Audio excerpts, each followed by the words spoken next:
Hola mis amados del chat y del YouTube channel. Hoy vamos a hablar en Cornerstone sobre un tema engorroso, el dinero, las ofrendas, los diezmos. ¿Se debe diezmar? ¿Cómo se debe ofrendar? Dos de los pastores más ricos del mundo están en Nigeria, país pobre. Dos pastores billonarios con B, uno en Brasil, otro en Sudáfrica, países del tercer mundo.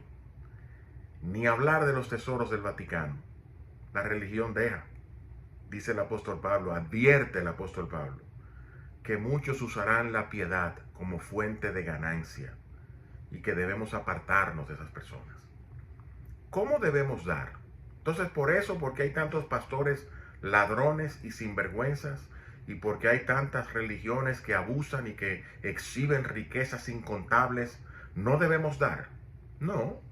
El apóstol Pablo trata el tema de las ofrendas en 1 Corintios 16, también en 2 Corintios 8 y 9, y él describe cómo debemos dar. Él dice primero que las ofrendas son algo voluntario, no es un tema de manipulación emocional, de poner cargas de culpa en las personas, si tú no das, Dios no te va a amar, nada que ver, es algo voluntario, es algo que debe surgir de nuestro propio deseo de dar.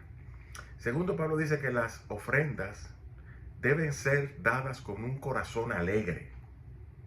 Dar debe ser un motivo de alegría. Jesús dijo, es más bienaventurado dar que recibir. Pablo dijo que el dar también debe ser proporcional a lo que se tiene.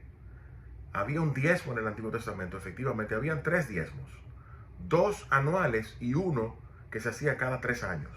Y esos diezmos eran para cubrir los levitas, los sacerdotes, otro para cubrir los gastos del tabernáculo, y otro para cubrir las necesidades de los pobres, de las viudas y de los extranjeros.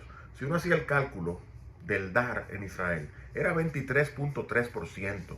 Era un sistema impositivo también. Pablo no habla de porcientos. Pablo habla de dar proporcional a lo que tenemos. Se da de lo que se tiene, no de lo que no se tiene. Se da con alegría, se da con generosidad. Y Pablo dice, y además damos pensando en Dios. Y él usa el ejemplo de Cristo. Dice, Cristo, siendo rico, se hizo pobre, para que nosotros en su pobreza fuésemos enriquecidos. El Hijo de Dios dejó su trono en la gloria, dejó sus privilegios de deidad, dejó sus privilegios y sus atributos momentáneamente, no dejó de ser Dios nunca, pero se eximió de esos privilegios, se hizo hombre, vivió como cualquiera de nosotros, en todo fue tentado, en todo fue probado, pero sin pecado, sin caer en la tentación, sin pecar como nosotros. Y lo hizo para vivir una vida perfecta de obediencia a la ley de Dios, para luego en la cruz poder morir en lugar de los pecadores que no podemos obedecer la ley de Dios. Y esa es la doble transacción, la doble imputación. Dios toma mi pecado, se lo carga a Cristo en la cruz, y Dios toma la obediencia de su Hijo y lo acredita en mi cuenta. Y por eso el cristiano, el que es salvo por gracia, por el regalo de Dios en Cristo. Y ese es el ejemplo que Pablo usa para dar. De modo que nunca daremos suficiente. No importa cuánto demos. No importa que entreguemos todos nuestros bienes. No es suficiente.